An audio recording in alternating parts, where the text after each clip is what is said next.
তাই কার কার মোবাইল আছে একটু উঁচু করে দেখান তো মোবাইল সেটগুলি, আগে একটু দেখান, পরে আপনি রেকর্ড। মাশাআল্লাহ মাশাআল্লাহ। পর্দার আড়ালের মা বোনদেরকে বলছি, মা আপনারা যেখানে বসে আছেন যদি মাইকের হরেন কাছে থাকে, স্পষ্ট আওয়াজ হয়, আপনার হাতের মোবাইলটা দিয়ে আপনিও রেকর্ডিং করেন। এবার দুইটি শর্ত পূরণ হওয়াতে আমি আপনাদের সামনে খতমে নবুয়ত কি কাদিয়ানীরা কাফের কেন প্রিয় নবীজির নামে আওয়াজ হবে আজকে, ঠিক আছে না ইনশাআল্লাহ?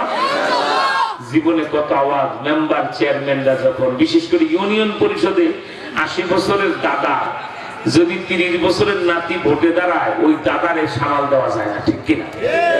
ভাউবাবেন এমন লাফায় না, বুড়ারা এমন লাফায়, মাথার পাগড়ি কোমরে বান্ধা মার্কা রে মার্কার। মার্কা গুলি কি? বালতি মার্কা, বদনা মার্কা, হোক্কা মার্কা। কি বলে ঠিক না? তার বলে কি? মার্কা রে মার্কা, হোক্কা মার্কা। বাবা রে বাবা, কি পা এই বাংলাদেশ 55 বছর এই মেম্বার চেয়ারম্যানদের হোক্কা মার্কার গান গায়ে স্লোগান কি পেয়েছো? দুইটা জিনিস, অর্ধেক কাপ লাল চা আর একটা বিড়ি। এর বাইরে কিছু পাওয়া যায়? এখন যে রাসূলের খাতমে নবুয়তের জন্য গলা ফাটায় চিৎকার দিবে, জন্মের পরে মায়ের পেট থেকে বের হয়ে কোনোদিন এত জোরে আওয়াজ দেন নাই, সে আওয়াজটা আমার রাসূলের জন্য দিতে হবে, ঠিক কিনা? যদি দিতে পারেন এক গ্লাস হাউজে কাউসারের পানি রিজার্ভ আপনার নামে নবীজির হাতে, সুবহানাল্লাহ বলে। তাহলে সবাই খতমে নবুয়ত কি কাদিয়ানীরা কাফের কেন? 40 মিনিটের কথা যেহেতু 3 মিনিট আমাকে বলতে হবে, তাই প্রশ্ন করি, সবাই গলা ফাটা চিৎকারে জবাব দেবেন। বলেন আল্লাহ কয়জন? আওয়াজটা পছন্দ হলো না? আল্লাহ কয়জন? মুখে বললে চলবে না, একটা আঙ্গুল এরকম উঁচা করে দেখায় দেন, আল্লাহ কয়জন? আঙ্গুলটা সোজা করেন, সোজা করেন। কেউ আঙ্গুল নামাবেন না, উঁচা করেন। পর্দার আড়ালে মা বোনের আঙ্গুলটা উঁচা করে আল্লাহরে দেখান, আমরা কেউ দেখবো না, আল্লাহ দেখবে, ঠিক কিনা বলেন? আমি প্রশ্ন করবো, আল্লাহ কয়জন? 3 বারে ভাই বলতে হবে, একজন একজন একজন। খামোশ খামোশ। আল্লাহ কয়জন? হাত আর উঁচা করেন। এবার জানতে চাই, এক আল্লাহর পরে কোন আল্লাহ আছে? এইরকম দেখেন, নাই নাই নাই নাই। যার হাত যত তাড়াতাড়ি করবে তার সওয়াব তত বেশি হবে। আর জিন ধরায় ফেলেন না, আল্লাহর পরে কোন আল্লাহ? আমাদের নবীর পরে আর কোন নবী? কিছু বুঝে না। 40 মিনিটের ওয়াজ 1 মিনিটে শেষ। এটাই তো খতমে নবুয়ত। আল্লাহর পরে যেমন আল্লাহ নাই, মুহাম্মদ সাল্লাল্লাহু আলাইহি ওয়াসাল্লামের পরে আর কোন নবী নাই। এবার বুঝে থাকলে জবাব দেন। আল্লাহকে বাদ দিয়ে কোন বেয়াদব যদি বলে আমি আল্লাহ, সে মুসলমান না কাফের? চিল্লায় বলেন, মুসলমান না কাফের? আমি বলবো যেমন, আপনারা বলবেন ফেরাউন। যেমন এই বেয়াদব আল্লাহকে বাদ দিয়ে আল্লাহ দাবি করেছিল, সুতরাং ফেরাউন মুসলমান না কাফের?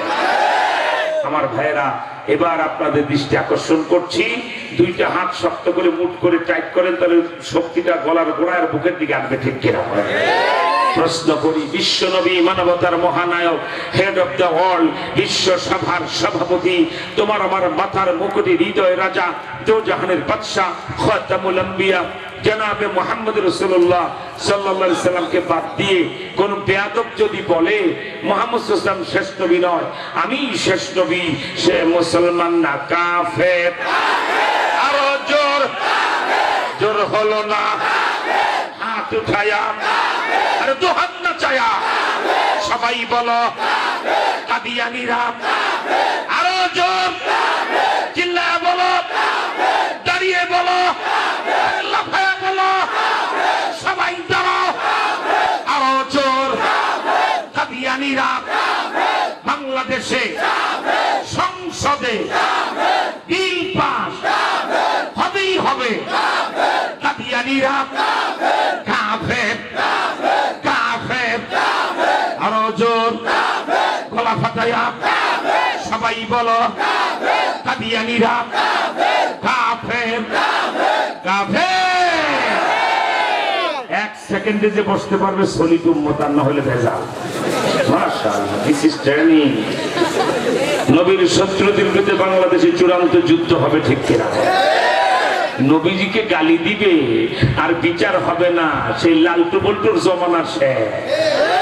এবার 12ই ফেব্রুয়ারি নির্বাচনের পরে যে সরকার ক্ষমতায় পড়বে, আল্লাহর ফজল ওই সরকার আমলে কোন বেয়াদবের বাচ্চা আমার নবীর গালি দেওয়ার রেহাই পাবে না, ঠিক কিনা? আল্লাহর নবীকে গালি দিতে দেরি হবে, ওকে ফাঁসিতে ঝুলাই দিতে দেরি করা হবে না, ঠিক না? নবীজিকে গালি দিবে যারা, ফাঁসিতে ঝুলবে তারা। এটা কি ধামরাইয়ের মুসলমানেরা চায়? হাত তোলে দেখায় দাও কারা কারা চায়। আল্লাহু আকবার বলে। আল্লাহ তুমি হাতগুলি কবুল করো, যখন আমি আপনাদের মনে কোন আনজান করে, হুজুর আপনার কষ্ট হচ্ছে, কিচ্ছু মুখে না দিয়ে বয়ান করতে বসেছেন, আপনি প্রচন্ড ভয়াবহ ডায়াবেটিসের রোগী। আমাদেরকে শেখ হাসিনা যে কিভাবে মেরে ফেলতে চেয়েছিল তার 100 ভাগের 99 ভাগ এই জমিনে কাউরে জানাবো না। হাসরের ময়দানে ওনার বাপে দাঁড়াইবে, উনি দাঁড়াবে, আর বাংলাদেশে আলেমরা আল্লাহর সামনে দাঁড়ায়, সেদিন হবে আসল ফাইনাল বিচার, ঠিক কিনা? এক ভাগ বলবো জাতির স্বার্থে, সেটা কি? উলামায়ে কেরামদের সাথে যদি কোন সরকার বেয়াদবি করে, ওই সরকার বেশি দিন লাস্টিং করে না। হাসিনায় যদি হুজুরগোর সাথে বেয়াদবি না করতেন, আর কলিজার টুকরা ছাত্রগুলির গুলি না করতেন, যত দলীয় নেতা হন আরো 20 বছর লাফাইলেও হাসিনার চুলও বাঁকা করতে পারতেন। জেলখানায় আমি দেখেছি, তাই তো মুক্ত হওয়ার পর হাসিনাকে বলেছিলাম, তখনও তিনি প্রতাপের সাথে রাষ্ট্র শাসন করে চলেছেন, আমি বলেছিলাম বঙ্গবন্ধুর কন্যা আপনি খালেদা জিয়ার চিকিৎসা না দিয়ে মেরে ফেলতে পারবেন, তারেক জিয়ারে লন্ডনেই মাথা ফাটাইয়া মেরে ফেলতে পারবেন, এত ক্ষমতা আপনার আছে, কিন্তু জেলখানায় রাত 3টার পরে জগৎ বিখ্যাত আলেমদের যে তাহাজ্জুদের সেজদা আর চোখে পানিতে আল্লাহ ডাক আমি শুনেছি, ওই চোখের পানির মোকাবিলা আপনি করতে পারবেন না। অচিরেই ওলামায়ে কেরামের সে চোখের পানি অগ্নিকুণ্ড ধারণ করে আপনার গদি পোড়াইয়া ছাই বানায় যাবে, ঠিক কিনা? তাই উলামায়ে কেরামের ওই জেলখানে 4000 খতম কোরআন শরীফ উলামায়ে কেরাম জেলখানায় তেলাওয়াত করছে।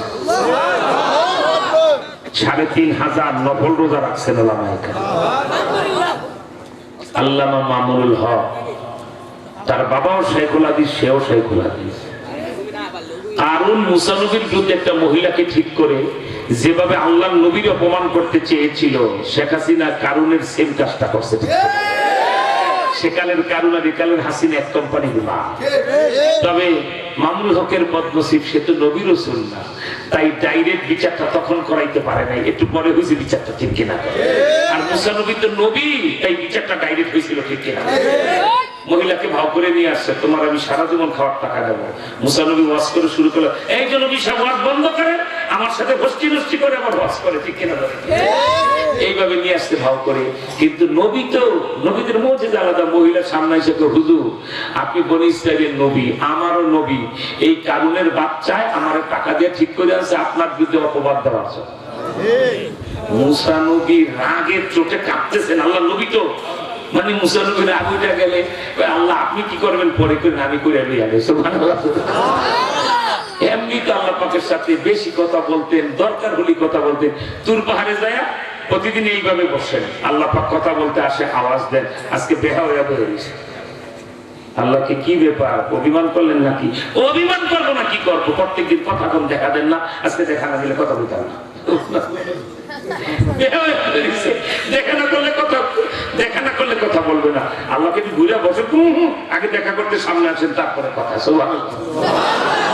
এই জন্য তো মুসা কালিমুল্লাহ, ঠিক কি না? এরপরের ঘটনা যান, আল্লাহকে পয়গম্বর এই প্রস্তাবটা কইলেন না, আপনি আসেন হাসরের ময়দানে জান্নাতে, আপনারাই তো আমার কাছে থাকবেন। ওই জান্নাত মান্নাত বুঝি না, আজকে আইবেন, এখন আইবেন। মুসা নবীকে রব্বি আরনি, আমার মালিক এত সুন্দর, একটু একটু 1/2 ইঞ্চি দেখায়, আঙ্গুল একটু দেখা দেন। আল্লাহকে লান তারানি, সাবধান, কখনই আমাকে দেখে ঠিক থাকতে পারবেন না। মুসা নবীকে রব্বি আরনি, আল্লাহকে লান তারানি। মুসা নবীকে একটু দেখা, আল্লাহকে একটু পারবেন না। শেষ পর্যন্ত জিবরাইল কি করা যায়, তো নাসর বান্দা ঠেডা জাহান্নাম আর কেমনে দেখতে চায়, আল্লাহ একটা কাজ করেন, একটু নখের নোট দেখায় দেন। আল্লাহ পাক 9 আসমানের উপরে আল্লাহর আরশ থেকে 70,000 হিজাব পর্দা সরায়া, এক একটা পর্দা আসমান জমিন যতটা ফাঁকা, এক একটা পর্দা অতটা মোটা। এরকম 70,000 পর্দা সরায়া আল্লাহ নিজে দেখা দেন নাই, নিজের আঙ্গুলের নূর তুর পাহাড়ে ঢেলে দিয়েছেন। ফাখাররা মূসা সাইহা, চিৎকার করে আল্লাহ গেলাম শেষ হয়ে পড়ছে। আল্লাহকে মুসা কি খবর, মালিক তাড়াতাড়ি আঙ্গুল সরান, আমি শেষ হয়ে গেলাম। সুবহানাল্লাহ। সেই পয়গম্বর মুসা কালিমুল্লাহর এত রাগ উঠছে, বদমাইশ, মাল হয়েছে যাকাত দিতে বলি যাকাত দাও না, আমার নবী স্বীকার করো না, এই জন্য এক মহিলাকে ভাড়া করে আনছো আমার বিরুদ্ধে অপবাদ দেওয়ার জন্য। কারণ তো এই পাশে দাঁড়ানো রাইগা মুসা নবীর হাতে নিয়ে মাটি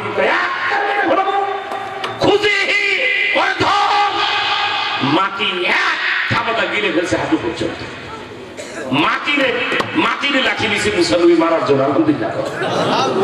শয়তান মাটি আমার বিরুদ্ধে মিথ্যা কথা বলতে নিয়ে আসছে মহিলাকে, এখন পর্যন্ত দাঁড়ায় আছে মাটি। নবী তো সব ক্ষমতাই দেখাতে পারে। মাটি এক থাবাটা কারুনের হাঁটু পর্যন্ত গিলে ফেলছে। কারণ মাপচা শুরু করছে, হুজুর আমার অনেক ভুল হয়ে মুসা নবীর দিল নরম, খুজিহি খুজিহি, আরো গিল আরো গিল আরো গিল, মাথা চলে গেল মাটির নিচে। এবার মুসা নবী হুকুম দিয়ে ওর সব মাল এনে মাথায় ঢেলে দে, ও আর ওর মাল কিয়ামত পর্যন্ত ডাকতেই থাকবে ডাকতেই থাকবে ডাকতেই থাকবে। কিন্তু আল্লামা মামুন হক নবী না, নবী হলে সে ওই কাজটা পারতো, ঠিক কিনা? নবীয়তের সুযোগ নাই। আল্লাহকে মামুনুল হক হয় তোমার ছোট করতে চাইছে, তোমার প্রধানমন্ত্রীর চেয়ে বেশি মর্যাদা বানানি আল্লাহ বানাবো। সুবহানাল্লাহ। আজ মামুনুল হক সেনা প্রধানের বৈঠকে যান আর প্রধান উপদেষ্টার বৈঠকে যান, আর মামুনুল হক এয়ারপোর্টে ঢোকেন, এই রানিং গভর্নমেন্টের 6টা উপদেষ্টা একসাথে ঢুকলেও এয়ারপোর্টে এমন চাঞ্চল্য তৈরি হয় না। মামুনুল হক ঢুকলে এমন চাঞ্চল্য তৈরি হয়ে যায়। আলহামদুলিল্লাহ। আল্লাহর হাতে ইজ্জত, ঠিক কিনা বলেন? ইজ্জতের মালিক কে? আল্লাহর হাতে।